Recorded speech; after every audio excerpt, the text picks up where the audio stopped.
یعنی کہ رشتہ دار جو ہیں ان کو سب سے پہلے اپنے ماں باپ بہن بھائیوں کے بعد دیکھنا ہے. اور آپ کے رشتہ داروں میں سے کوئی یتیم ہے تو سب سے پہلے آپ اس کا خیال رکھیں. آگے سورۃ الدہر میں ہے لیکن یتیم کو یہ کھانا اللہ کی رضا کے حصول کے لیے کھلایا جائے.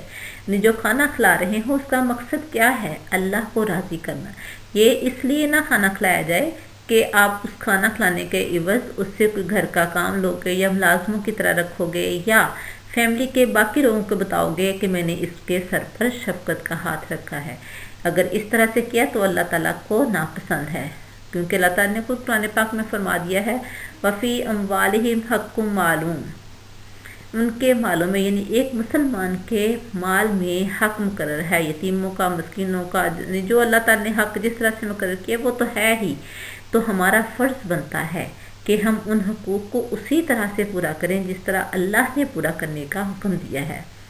آگے سورۃ النساء کی آیت کا ترجمہ دیکھیں. یتیموں کے ساتھ انصاف کا معاملہ کریں. یعنی ایک طرف آپ کا بچہ ہے یا آپ کا بھائی ہے یا آپ کی بہن ہے، اس کا کسی بچے کے ساتھ جھگڑا ہو گیا ہے تو یہ بات دیکھو کہ آپ اگر اس کو ڈانٹ بھی دو گے تو اس کا کون سا باپ آپ کے پاس آ جائے گا؟ نہیں، اس کا حق اس کو دو، یتیم کا حق اس کو دو. آپ کا بہن بھائی غلطی پر ہے، آپ کی اولاد غلطی پر ہے تو آپ ان کو اس کی سزا دو. یہ نہیں کہ یتیم سمجھ کر آپ اس کے ساتھ بے انصافی کرو یا اس کے پاس جو مال ہے وہ اپنے پاس رکھ کر خرچ کر لو کہ کوئی بات نہیں، کوئی پوچھنے والا نہیں. وہ تو نہیں پوچھے گا، لیکن وہ ذات جس نے پیدا کیا ہے وہ تو دیکھتا ہے، وہ تو سب کچھ دیکھ رہا ہے اور ایک ایک چیز کا ہم سے حساب لے گا. لہٰذا کسی طرح بھی یتیم کے ساتھ بے انصافی نہیں کرنی چاہیے. نیکسٹ دیکھیں. یتیموں کا مال اپنے مال میں شامل نہ کرو بلکہ احتیاط اور ذمہ داری سے ان کے حوالے کر دو ورنہ یہ بہت بڑا گناہ ہوگا. یعنی کوئی بچہ جس کا باپ فوت ہو گیا ہے، بچہ نابالغ ہے، اس کا مال آپ کے پاس ہے تو آپ کے پاس کاروبار ہے تو اس کے کاروبار میں اس کا پیسہ لگا لو اور لیکن اس کا جو پروفٹ ہے اس کو دیتے جاؤ. ایسا نہ ہو کہ آپ اس کا مال جو ہے وہ اپنے مال میں شامل تو کر لو لیکن اس کا پروفٹ اس کو نہ دو. نہیں، اس کا مال کا پروفٹ علیحدہ رکھو، احتیاط اور ذمہ داری سے اس کے حوالے کرو.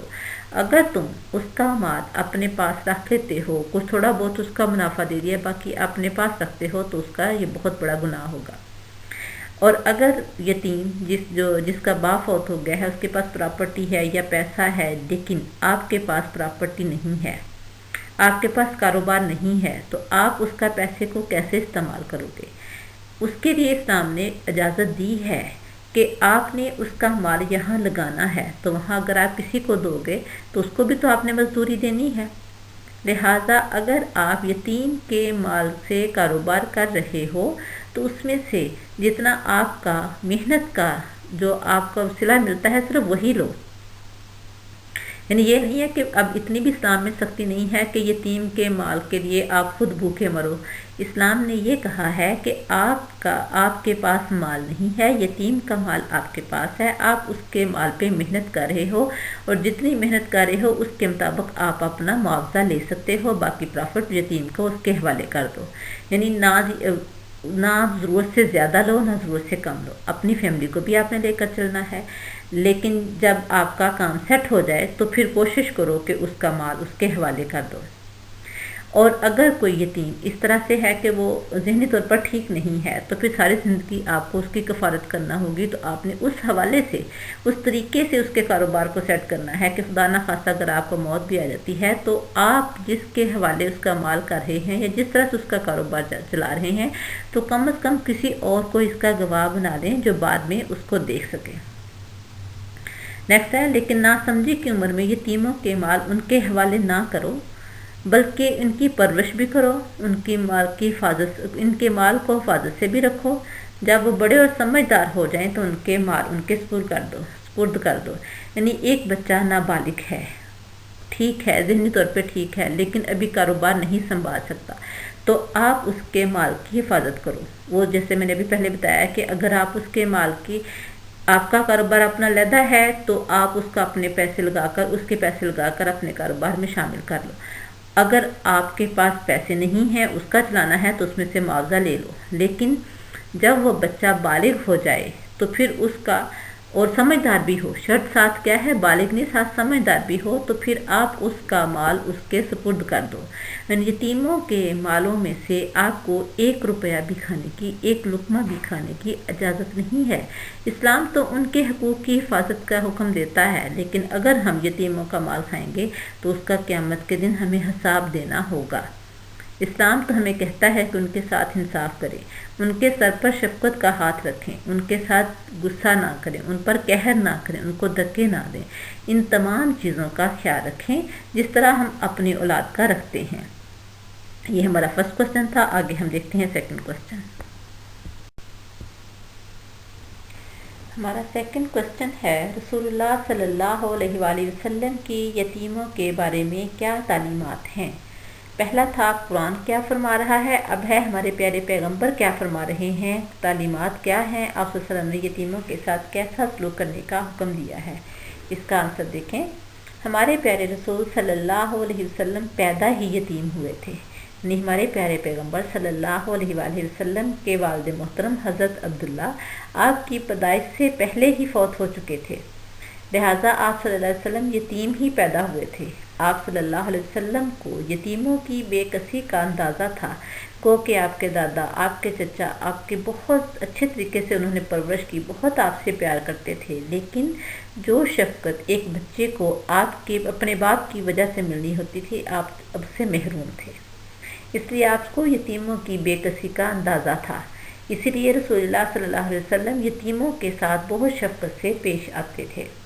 آپ صلی اللہ علیہ وسلم کی یہ یتیموں کی بے کسی کا اندازہ کا میں آپ کو ایک چھوٹا سا واقعہ بتاتی ہوں کہ حضرت صلی اللہ علیہ وسلم کے چچا حضرت حمزہ کی آپ صلی اللہ علیہ وسلم کے باپ حضرت عبداللہ سے بہت زیادہ مشابہت تھی، شکل بہت ملتی تھی۔ جب جنگ میں حضرت حمزہ میدان جنگ میں جانے کے لیے آپ صلی اللہ علیہ وسلم کے پاس اجازت طلب کرنے کے لیے آتے تھے تو آپ روک دیتے تھے، امہل یا حمزہ، حمزہ بھی رک جائیے، حمزہ بھی رک جائیے۔ حضرت حمزہ نے پوچھا، اللہ کے نبی آپ مجھے جانے کیوں نہیں دے رہے؟ تو آپ صلی اللہ علیہ وسلم کی آنکھوں میں آنسو آ گئے۔ آپ نے فرمایا کہ میں آپ کو جانے کی اجازت دے دیتا ہوں، میں صرف آپ کو تھوڑی دیر، مجھے پتا ہے آپ بہادر ہیں اور آپ میدان جنگ میں اللہ کے دین کی خاطر، اللہ کے نام کو بچانے کے لیے جان قربان کر دیں گے۔ میں آپ کی شکل میں اپنے باپ کے چہرے کو دیکھتا تھا اور مجھے پتا ہے کہ اب آپ واپس نہیں آئیں گے تو میں اس سے بھی محروم ہو جاؤں گا۔ یعنی یہ نہیں تھا کہ میرے پیارے پیغمبر صلی اللہ علیہ وسلم کے ساتھ آپ کی فیملی پیار نہیں کرتی تھی، بے تحاشا بہت زیادہ لاڈ پیار سے آپ کے دادا اور آپ کے چچا نے رکھا تھا، لیکن پھر بھی جو باپ کی کمی ہے وہ کوئی پوری نہیں کر سکتا۔ اسی لیے اللہ کے رسول صلی اللہ علیہ وسلم یتیموں کے ساتھ بہت زیادہ شفقت سے پیش آتے تھے۔ اب آپ صلی اللہ علیہ وسلم کی احادیث دیکھیں، رسول اللہ صلی اللہ علیہ وسلم کی تعلیمات۔ آپ صلی اللہ علیہ وسلم نے فرمایا، میں اور کسی یتیم کی کفالت کرنے والا جنت میں 2 ساتھ والی انگلیوں کی طرح قریب ہوں گے۔ یعنی ایک شخص جو کسی یتیم کی کفالت کرتا ہے، آپ صلی اللہ علیہ وسلم نے فرمایا وہ میرے اتنا قریب ہوگا جس طرح یہ 2 انگلیاں ایک دوسرے کے قریب ہیں۔ یہ کتنی دیر ایک دوسرے سے دور رہ سکتے ہیں، پھر ایک دوسرے کے پاس آنا ہی ہے۔ یعنی بہت زیادہ اونچا مقام ہے یتیم کی کفالت کرنے والے کا۔ یہ حدیث مبارکہ ہے، آگے دیکھیں۔ سیکنڈ حدیث مبارکہ ہے، مسلمانوں کا سب سے اچھا گھر وہ ہے جس میں کسی یتیم کے ساتھ بلائی کی جا رہی ہو، اور سب سے برا گھر وہ ہے جس میں کسی یتیم کے ساتھ بدسلوکی کی جاتی ہو۔ یہ بھی حدیث مبارکہ ہے۔ یعنی آپ صلی اللہ علیہ وسلم نے فرمایا، گھروں میں سے بہترین گھر کون سا ہے؟ جس میں کسی یتیم کے ساتھ بلائی کی جا رہی ہو، اس کی اچھی کفالت کی جا رہی ہو، اس کی دیکھ بھال کی جا رہی ہو، اس کے حقوق کی ادائیگی کی جا رہی ہو، اس کی ضرورتوں کا خیال رکھا جا رہا ہو، اس کے جو فرائض حقوق ہیں وہ اس کو پورے مل رہے ہوں۔ اور سب سے برا گھر کون سا ہے؟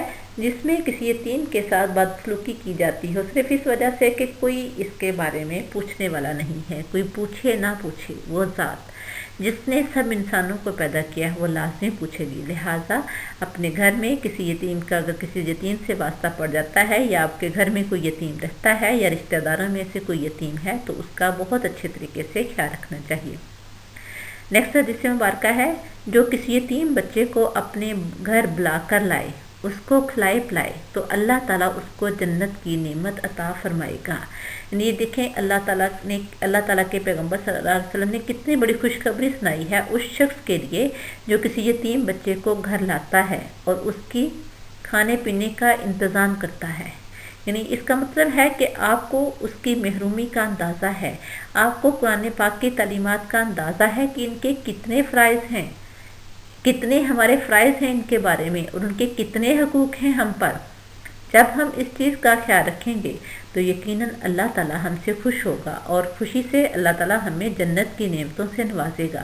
یعنی ہمیں اللہ کے احکامات کو مانتے ہوئے، اپنے پیغمبر کے احکامات کو مانتے ہوئے اس یتیم بچے کو اچھے طریقے سے کھلانا پلانا چاہیے تاکہ اللہ تعالیٰ ہم سے راضی ہو اور ہمیں جنت کی نعمت عطا فرمائے۔